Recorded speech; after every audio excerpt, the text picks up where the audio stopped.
إن الحمد لله نحمده ونستعينه ونستغفره ونعوذ بالله من شرور أنفسنا ومن سيئات أعمالنا من يهده الله فلا مضل له ومن يضلل فلا هادي له وأشهد أن لا إله إلا الله وحده لا شريك له وأشهد أن محمدا عبده ورسوله يا أيها الذين آمنوا اتقوا الله حق تقاته ولا تموتن إلا وأنتم مسلمون يا أيها الناس اتقوا ربكم الذي خلقكم من نفس واحدة وخلق منها زوجها وبث منهما رجالا كثيرا ونساء واتقوا الله الذي تساءلون به والأرحام إن الله كان عليكم رقيبا يا أيها الذين آمنوا اتقوا الله وقولوا قولا سديدا يصلح لكم أعمالكم ويغفر لكم ذنوبكم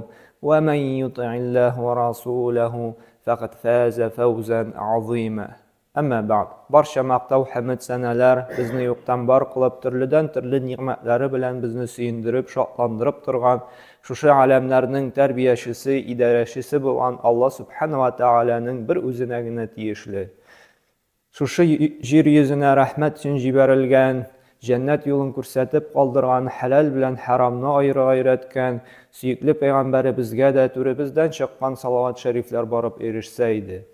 Alhamdulillah Allohning rahmati bilan Ramazon oyini tamomlab, Ramazon oyidan so'ng birinchi jumg'alarga erishdik. Alloh subhanahu va taolo barchamizning da shu Ramazon oyida qilgan izgiliklarimizni, tutgan ro'zalarimizni, o'qigan tarovih namozlarini qabullardan qilsin. Kelasi Ramazonlarni da qarshi olirga Alloh taolo uzun, xayrli, barakatli turmushlar nasib etsin barchamizga da. Amma jamoat Ramazon oyi bitu bilan ibodat qiluv to'xtalmay. Ramazon oyi bitu bilan Alloh subhanahu va taolaga ibodat qiluv, namoz o'qiv, nafil ro'zalar tutuv bo'lishi bizning ustida hamanda qolar.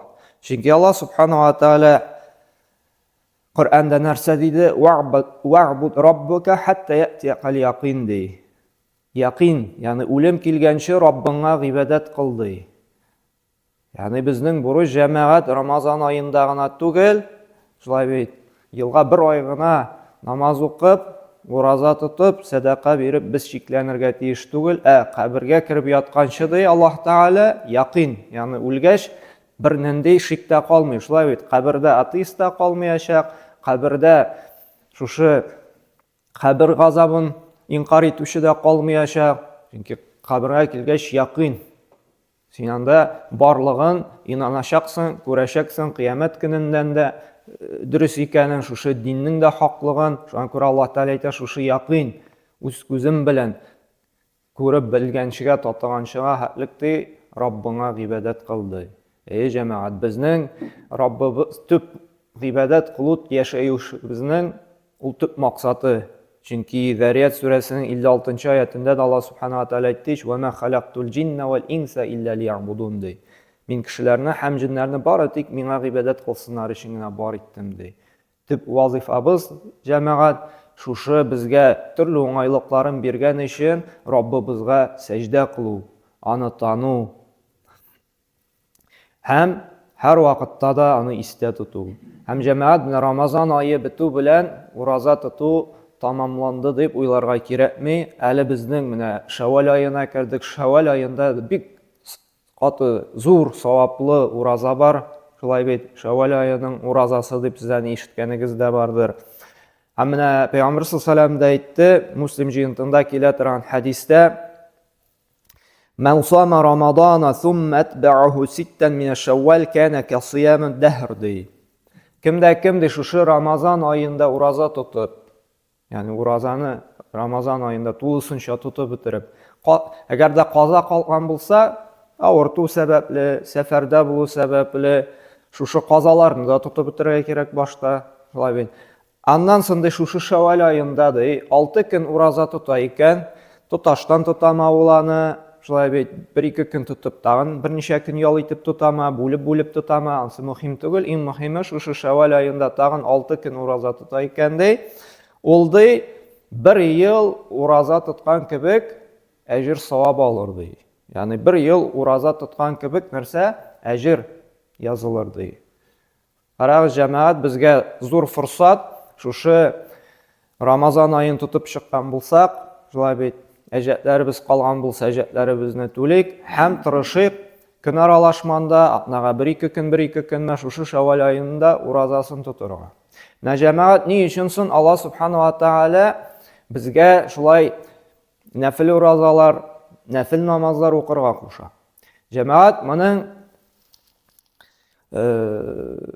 хикмәте, без бит инде Рамазан айында фарыз уразасы тутканда кайбер вакыт кына ярамаган эшләр эшләп куябыз, шулай бит. Яки намазда укыганда да, менә фарыз намазларын укыганда төрле уй-фикерләр кирип китә, шулай бит. Намаз турында ойламыйбыз. Анда сыйыр турында да ойлап куярга мөмкин без, калган сериал ничек тамамланыр икән дип тә ойлап куярга мөмкин без, шулай бит. Бу айда әзрәк кенә керем начар булды бит әле. Тегә ничек түләп бетермен дип тә ойлап куярга мөмкин без. Менә шушындый кимчелекләрне каплар өчен, шулай бит, безгә кирәк шушы өстәмә сөннәт, нәфил намазлар һәм шушы өстәмә Шәввал уразалары, понедельник, четверг тота торган уразалар. Чөнки Аллаһ Тәгалә кыямәт көнендә әйтер, карагыз, аның фарызлары бармы? Фарызлары бар.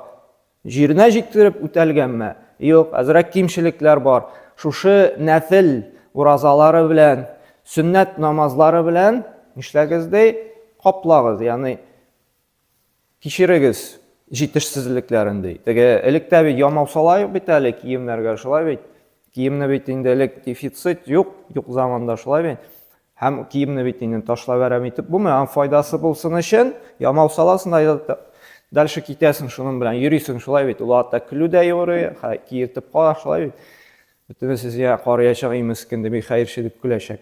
Элекке заманда алай түгел, шулай бит. Һәм менә монда да без шушы ямау салган кебек, шушы төп гыйбадәтебез әрәмгә китмәсен өчен, без аны нишлибез? Ямау салган кебек нишләтәбез?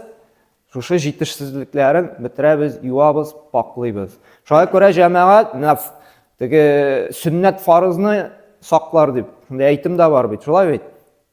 Сөннәт фарызны саклар. Ягъни сөннәткә өстәмә гыйбадәтләр, нәфил гыйбадәтләр. Шушы сөннәтләр, нәфилләр саклап бара безнең нәрсәләребезне, фарызларыбызны.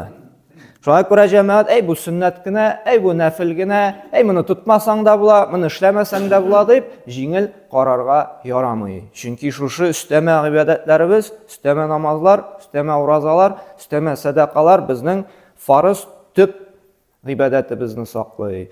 Шуңа күрә җәмәгать, менә шушы гыйбадәтебезгә ихтибарлы булык. Чөнки менә Хәшр сүрәсенең 18-нче аятында да Алла Субхану ва Тааля әйтә: "Я юхаллазина аману", иман китерүчеләр ди, тақва булыгыз ди. Амануттақуллах, сез ди Аллаһка карата тақва булыгыз ди. Игелекле, хәерле гамәлләрегезне арттырыгыз, гынаһлы гамәлләрдән ди тыйылыгыз ди. Һәм белегез ди, "Вал танзур нафсум ма каддама лигад".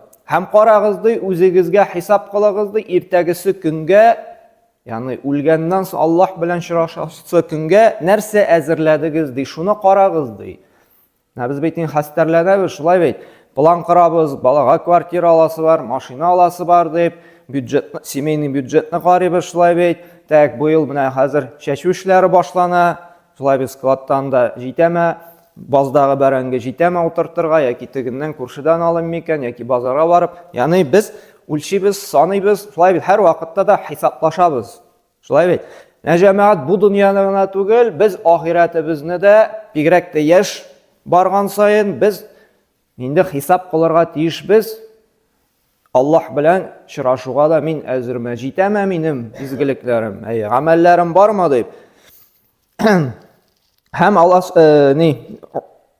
Гумар радияллаһу анһу әйтте: "Хасибу анфусакум кабла ан тухасабу". Шушы аятка тәфсир кылып, сез ди үзегезгә хисап кылыгыз ди, башка сезгә хисап кылганча хәтле ди. Шуңа күрә җәмәгать, бу аят безне хисапка тәрергә тиеш. Җәмәгать, Рамазан айы ничек кирде дә, ничек тиз чыгып китте, теге скоростной поезд кебек, шулай бит, бик тиз генә узып китте. Әле генә Рамазанны каршы алганы, уже аның үткәне сизми дә калдык, шулай бит, бик тиз үтте. Пәйгамбер саллаллаху алейхи ва саллям әйтте, кыямәт көне җитер алдыннан вакыт шуның хәтлек тиз үтәрди, 1 ел, 1 ай кебек үтәрди. 1 ай, 1 атна кебек үтәрди. Әйе. 1 атна, 1 көн кебек үтәрди. 1 көн, 1 сәгать кебек үтәрди. Һәм җәмәгать шуңа бара да. Көннәр, атналар, айлар, еллар тиз үтә. Рамазанны да кирдек, уграда тотканда булмады шулай. Шуңа хәтлек тиз үтте. Җәмәгать гомеребездә шулай итеп үтеп китәчәк. Әйе. Үлем үзе куркыныч түгел җәмәгать. Чөнки куркасыңмы син, курыкмыйсыңмы, үлем барыбер киләчәк. Но куркыныч шунсы җәмәгать, нинди халәттә без шушы үлемгә барабыз. Ничек без Аллаһ белән очрашабыз? Менә монысы инде куркыныч. Нәрсә әзерләдек без? Шуңа күрә Аллаһ субханаһу ва тааля нәрсәдә кисәтә. Коръәндә бик күп аятларда әзерләнергә куша. Нәрсә әзерләдегез, уйланыгыз ди.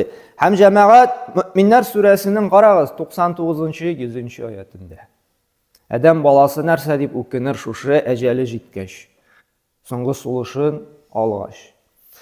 Хәтта иза җаа ахадухумул маут кала рабби ирҗиун. Берәрсенә ди әҗәле җитеп ди, үлем килсә ди, ул ди үкенә башлар ди. И Раббым, кире кайтар мине. Һәм нәрсә дип үкенер? Нәрсә дип үкенер? Утыртылмый калмаган бакчасы өченме? Әйе. Баласына квартира алып бирмәдем дипме? Яки анда шуның хәтлек кирем эшли алмадым, шунда бара алмадым, шунда ял итә алмадым, шуның белән очраша алмадым, шушы сериалны карап бетерә алмадым. Юк, җәмәгать.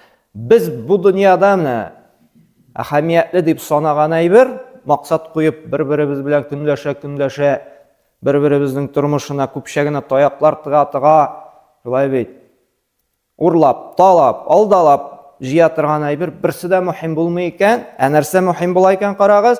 Адәм баласы үкенер ди, и Раббым, кире кайтар. Нәрсә дип әйтер? Ләалли а'малу салихан фима таракту ди. Кылмый калган изге гамәлләремне кылырым дип. Укылмый калган намазларымны укырым. Бирмей калган садакаларымны бирерим. Әйе. Укылмаган Коръәннәремне укырым. Ягъни шушы эшләмей калган ялкаулык сәбәпле я кирәккә санамыйча эшләмәгән изгелекләремне эшләр идем дип адәм баласы үкенер ди. Әмма ди Аллаһ Тәгалә әйтә, юктыр ди, бу ди буш сүзләр генә ди. Буш сүзләр генә бары тик син әйтә торган ди.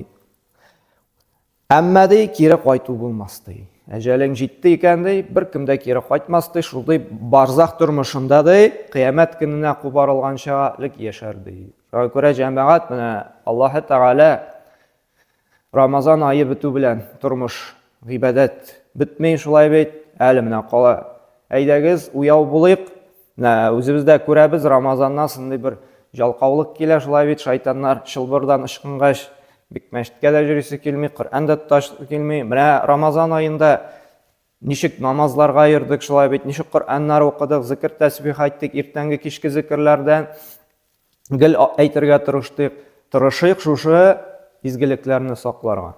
Менә bir галимнан сораганнар ич, менә минем уразам кабулмы, Рамазан айында тоткан изгелекләрем кабул булганмы, ничек белергә моны дигәч, шушы хикмәт иясе нәрсә дигән? Әгәр дә ди беләсең килә икән ди, шушы изгелегең кабулмы, юкмы ди, син ди халәтеңә кара ди. Әгәр дә син ди шушы Рамазан айында кылган изгелекләрен, тоткан уразаларың, укыган намазларың, биргән садакаларың сине яхшы якка үзгәртте икән ди. Рамазан айына хәтлек бер төрле гынаһлар кыла торган булдың шулай бит. Иртәнге кичке зикрләр әйтмидең, намазга бик йөрмидең, һәм Рамазанга килеп иртәнге кичке зикрләр әйтергә өйрәндең, мәчеткә йөри башладың. Һәм Рамазан айыннан сында шушы гыйбадәтләрне дәвам итә башладың икән ди. Ягъни Рамазан айыннан бер яңа гыйбадәт белән чыктың икән. яхшы якка үзгәреп, Рамазанга хатлык кылган гынаһларыңны калдырдың, һәм Рамазанда кылган изгелекләрне тагын да дәвам итәсең, Коръән укыла, иртәнге кичке зикр әйтелә, нәфил уразалар тотыла. Будай күрсәткечти синең Рамазан айында кылган изгелекләрең кабул булуына ди. Бу бер билге булып тора ди. Ягъни яхшы якка үзгәрү безнең билге икән, бер күрсәткеч икән, Аллаһ изгелекләребезне кабул кыла. Әгәр дә Рамазан айыннан уразалар тотып, Рамазаннан соң бер үзгәреш юк икән, ничек яшәдең һәм шулай яшисең? Бу ди бер билге булып тора ди, бик шикле ди синең изгелегең кабул булдымы икән, юкмы икән ди. Чөнки җәмәгать шушы Рамазан ае шушы изгелек безне үзгәртергә тиеш яхшы якка. Шуңа күрә үзебезгә һәрбер кеше үзенә хисап кылырга тиеш. Үзгәрдемме, юкмы? Шушы изгелекләрем дәвам ителәме, юкмы? Шуңа күрә җәмәгать тырышыйк мәчеткә, намазларга йөрергә, Коръәнне китап киштәсенә куйсак та, көн сайын ачып бер-ике бит булса да укыйк, дуада булыйк, зикр тәсбихләр әйтик, Раббыбызны бер кайчанда зикр итүдән мәхрүм итмик, һәр вакытта да телебез юеш булып торсын, уй фикерләребез Раббыбыз турында булсын, чөнки күбрәк тә Аллаһны зикр итсәң, күбрәк уйласаң, ул тормышыбызга да, вакытыбызга да, гаиләбезгә дә бәрәкәтен иңдерә. أقول قولي هذا واستغفر الله لي ولكم من كل ذنب فإنه هو الغفور الرحيم.